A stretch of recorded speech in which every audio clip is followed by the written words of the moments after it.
Ada puluhan kata-kata mutiara, kata-kata bijak dari Buya Hamka mengatakan, kalau kalian ingin melihat umat Islam, ingin menyaksikan umat Islam, di mana melihatnya? Sholat Id ini sekarang. Sholat Id di mana-mana banyak, ribuan orang, puluhan ribu, bahkan ratusan ribu. Itulah orang-orang Islam, itulah Muslim, kata Buya Hamka. Tetapi kalau kita ingin menyaksikan orang-orang mukmin, di mana tempatnya? Tadi di sholat subuh. Itulah orang-orang mukmin. Beda kata Buya Hamka antara orang-orang Muslim dan orang-orang mukmin.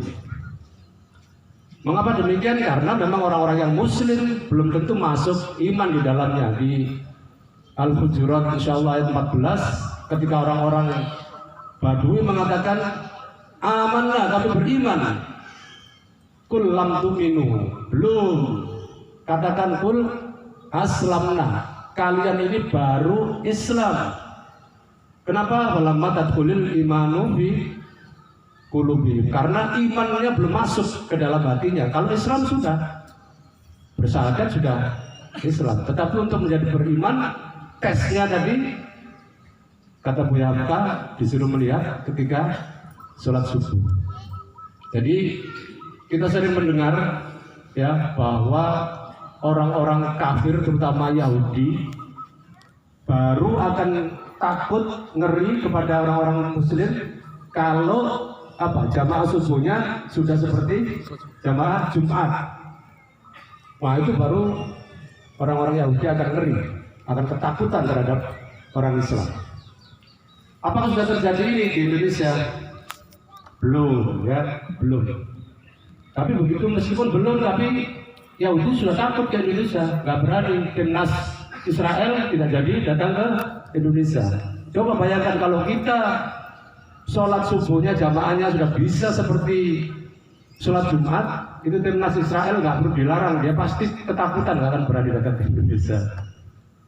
Allahu Akbar, Allahu Akbar, walillahil hamd. Apakah sudah ada, kalau bapak-bapak atau ibu-ibu yang pernah tur ke Turki, ya, akan melihat di Turki itu jamaah sholat subuhnya sudah seperti Jumatan. Karena di Turki itu sholat subuhnya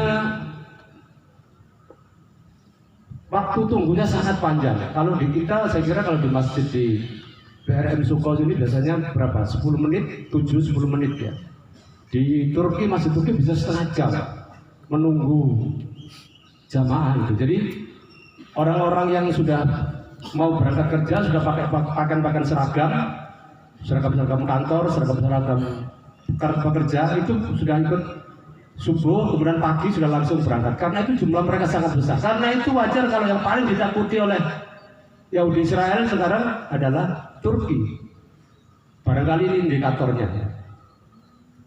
Jemaah yang dirahmati Allah, kita sekarang berbicara mengenai kualitas. Kalau jumlah kita ini besar seperti ini, tapi kita belum menjadi manusia yang mukmin, yang beriman, oleh Rasulullah dikhawatirkan hanya menjadi seperti buta usail, ya, busa di tengah laut.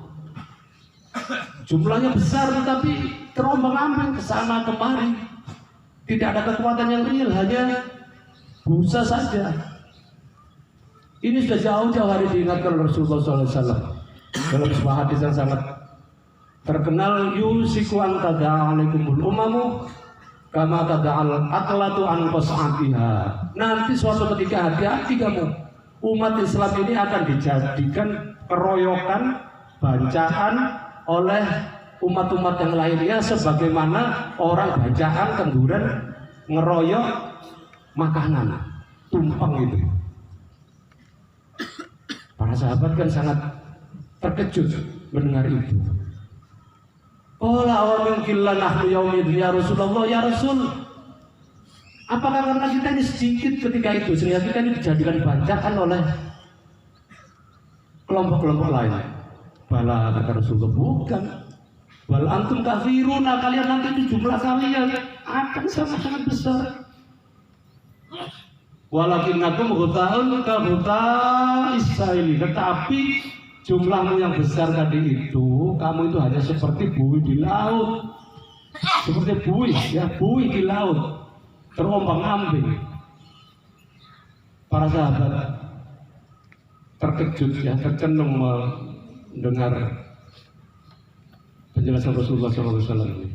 Jumlah kalian besar, tetapi wibawa kalian sudah tercerabut. Jumlah kalian besar, tetapi orang-orang kafir sudah dicabut rasa takutnya dari kalian semua. Mengapa demikian? Rasulullah SAW menyebutkan waqa'a alaikumul wahnu. Yang demikian itu, kenapa kalian ini menjadi buih di laut, jumlahnya besar tapi terombang-ambing? Karena kalian terjangkit virus Wuhan, ya, beda dikit dengan Wuhan, virus Wuhan. Mana yang lebih bahaya, virus Wuhan dengan virus Wuhan? Wa mal wahmu ya Rasulullah. Para sahabat tadi bertanya, apa virus penyakit Wuhan itu ya Rasulullah?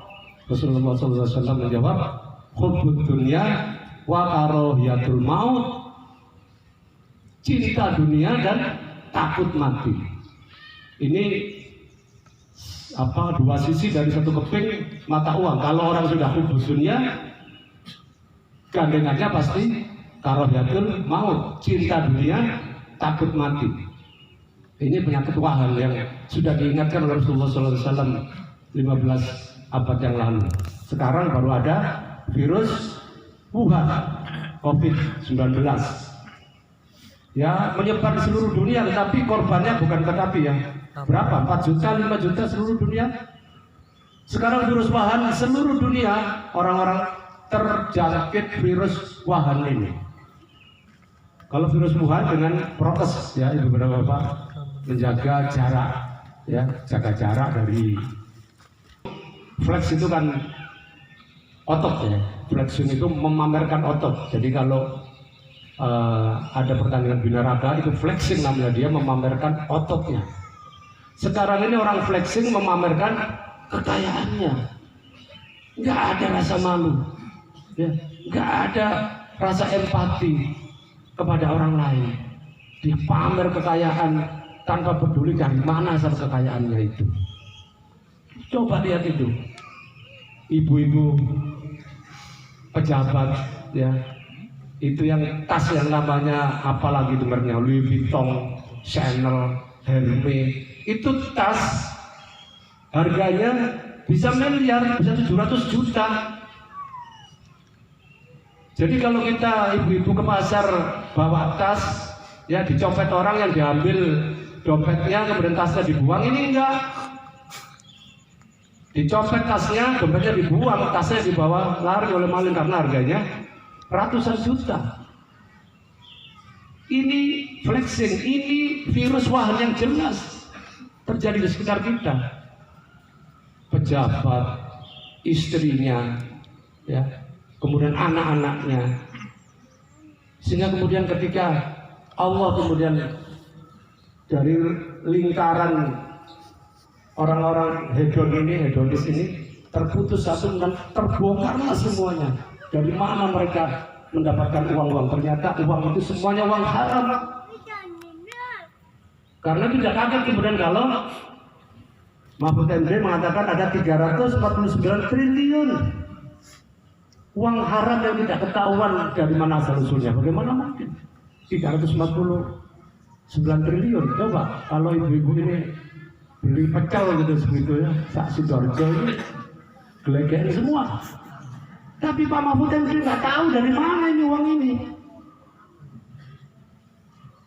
APBN kita, duitnya negara ini 1 tahun itu kurang lebih 1.500 triliun atau 2.000 triliun. Kalau 350 triliun uang haram yang tidak ketahuan asal usulnya, berarti berapa persen itu dari kekayaan negara, belanja negara kita?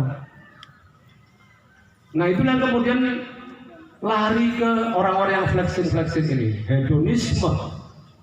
Hedonisme itu satu paham yang mengedepankan kepuasan pribadi, kesenangan pribadi. nggak peduli orang lain. Maka disebut sebagai hedon atau hedonis. Ini penyakit wahan yang jelas-jelas ada di sekitar kita.